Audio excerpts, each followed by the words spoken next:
here, but I can describe. I've seen over a dozen Ferraris, Lamborghinis, a Bugatti, Lotus, several G-Wagons.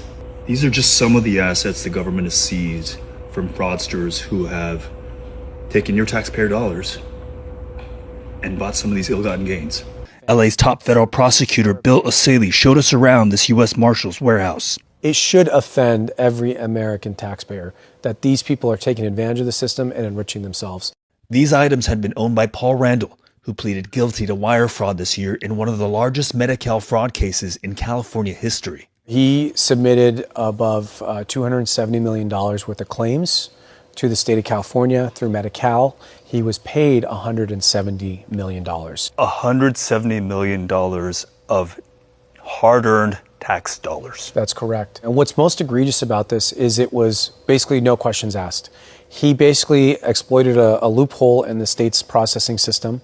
That loophole, court records show, meant healthcare providers got reimbursed for prescription drugs that were not medically necessary and often not even given to patients. But where did all the stolen money go? Authorities say it paid for Kobe Bryant game-worn sneakers, baseball cards of Jackie Robinson and Mickey Mantle. Very expensive taste, very rare, near mint condition, collectible sports cards purchased with taxpayer dollars.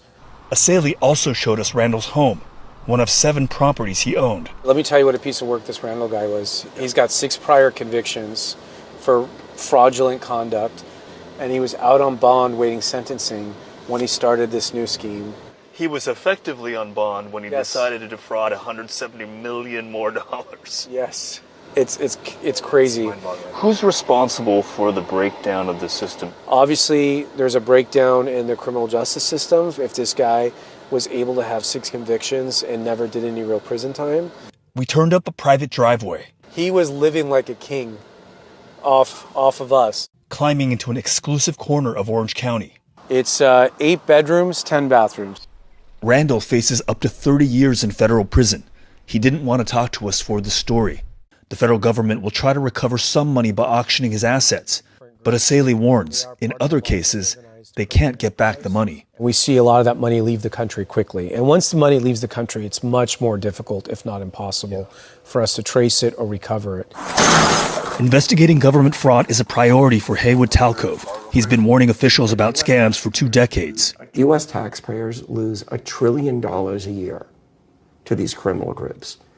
Where's it going? It goes to Russia, it goes to China, it goes to Nigeria, it goes to Romania, and it's never to be seen again. By his estimate, of that $1 trillion, roughly 70% ends up in the hands of transnational criminal gangs. Taxpayers are funding transnational criminals who are using this money for horrible things: child trafficking, drugs, threats to our democracy.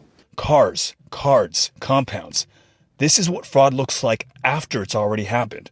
O'Saley and Talcove agree. That is why it is so important that the money never goes.